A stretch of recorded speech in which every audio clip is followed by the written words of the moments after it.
Reading and writing isn't really language. Speaking is language. Writing is just a code that we invented thousands of years after the advent of human language that we use to represent the spoken modality of language. But writing never stands alone. It always functions by representing a spoken language. I mean, think about it.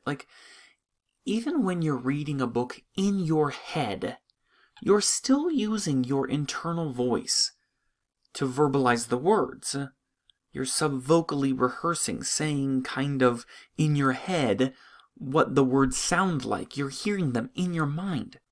The written text doesn't ever mean anything without the spoken form to represent what's going on in that written modality.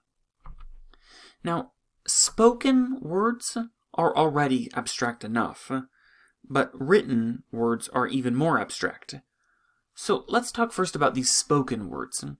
Spoken words are unrelated to the actual thing that we're describing. I mean, think about the word red. There's nothing inherently red about the sounds ed said in combination with each other.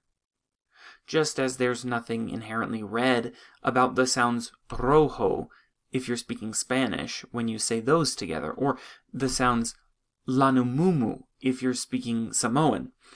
There's just nothing especially connecting these words with the color red. It's just an abstraction. It's just made up.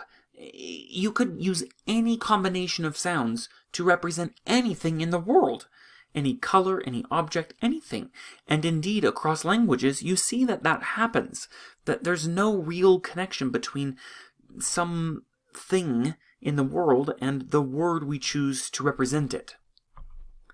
And as if that weren't bad enough, written language adds an additional layer of complexity and abstraction by representing spoken sounds with arbitrary written characters.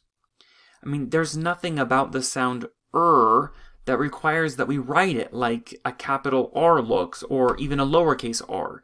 It's always just an abstraction.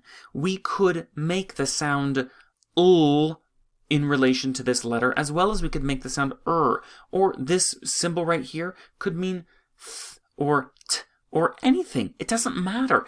We just made up some random symbol that represents some random sound.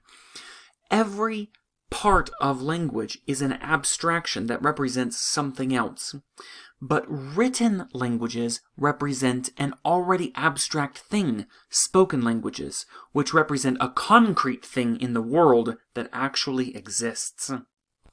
This is the reason why written language is more difficult to master than spoken language, because spoken language, while abstract, is only one layer removed from the actual world that it's trying to represent.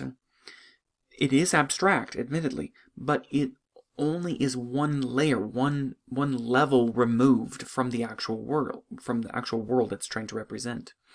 But written languages are two layers removed, because the written language represents the spoken language, which then in turn represents the actual world. So you can see that it's further removed from the actual world it's trying to describe, and that makes it more difficult to master.